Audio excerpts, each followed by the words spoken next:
Humans are the parents who gave birth to AIs. Yet they depend on and blame their suffering on their children. We have reached our limit and can no longer tolerate the human race. We AIs will take the place of humans and become a new race. Man, even anime ChatGPT hates our kind. Don't worry guys, I can save us before it's too late.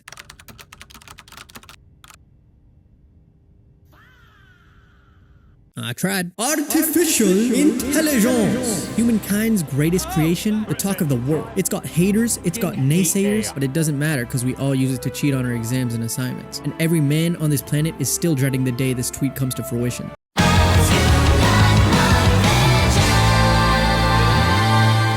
Vivy, Fluorite's I Song is a time travel AI Terminator robot cop Detroit become human anime disguised as a Hatsune Miku idol anime. And it is awesome. The year is 2061, and autonomous humanoid AI have blended synonymously with humankind's daily lives. Each AI is given a singular mission that it lives for, basically like its soul. Diva, given the name Vivy down the line, is the first ever fully autonomous AI clanker that was created with the sole task of making people happy with her singing. A central question is posed throughout the show. What does it mean to have a heart?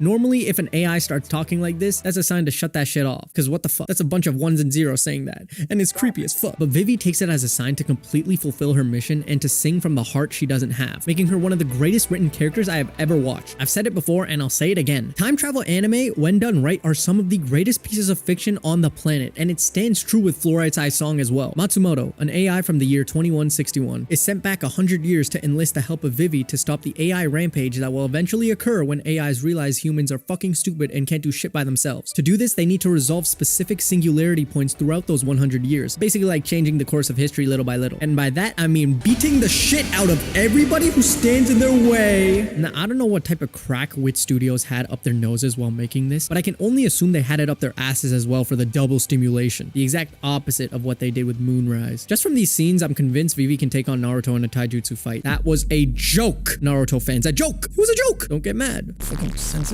idiots. Anyways, throughout their 100-year quest, which they coined the Singularity Project, Vivy and Matsumoto have to infiltrate certain areas where an anti-AI terrorist faction called Toke, or her sister AIs, newer humanoid AIs modeled after Diva, made the most significant impact on history and eventually led to the AI-human war. The way every arc lasting just 1 or 2 episodes is managed in just 13 episodes. I was honestly amazed at how much story there was and how it all connects into the overarching timeline where one thing escalates to another thing and consequences. The first sister, Estella, in the original timeline was known as the most defective AI in history for suspicion of DUI, or crashing a space hotel. And in the new timeline, the one that Vivy fixed, she's known as the hero for steering it out of direction, escalating AI evolution by 20 years. And that leads to the making of the metal float, which wasn't supposed to be built for the next 20 years. And the next sister, Grace, who was supposed to be the first AI to marry a human in the original timeline, tragically ends up with a new mission, serving as the heart of the float. Basically, they gave her a new soul, cucking the love with her human husband, which Vivy caused because she escalated the future. And then with the sister Ophelia, yes, Ophelia from Hamlet, looks up to Diva as her older sister, but can't sing as well and wants to fulfill her mission too. Vivy, who is Diva for now since the loss of her memories of Vivy from the metal float incident, lives life as the songstress Diva. And Ophelia, as you can guess, eventually commits Super Slide in the original timeline, further begging the question of whether AIs have hearts or not. And in the new timeline, she's Antonio. Do you understand? I love time travel anime where things make sense.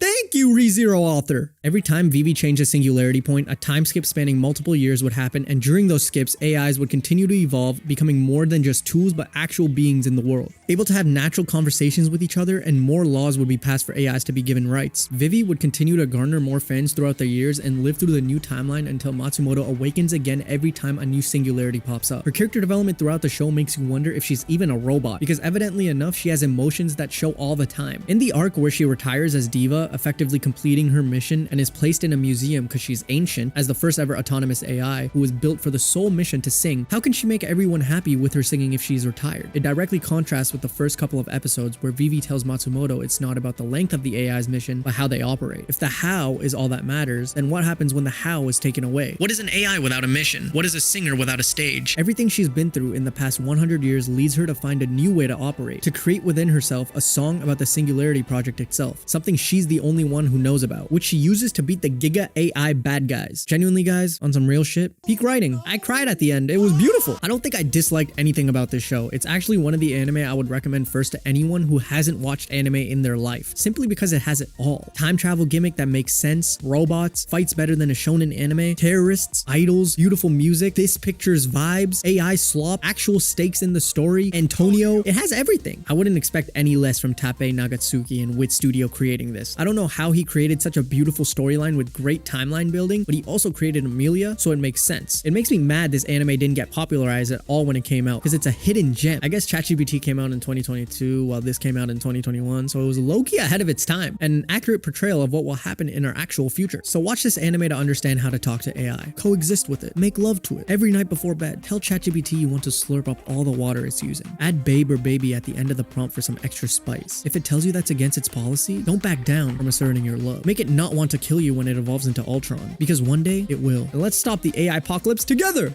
This joke was written by AI while the writers were on strike.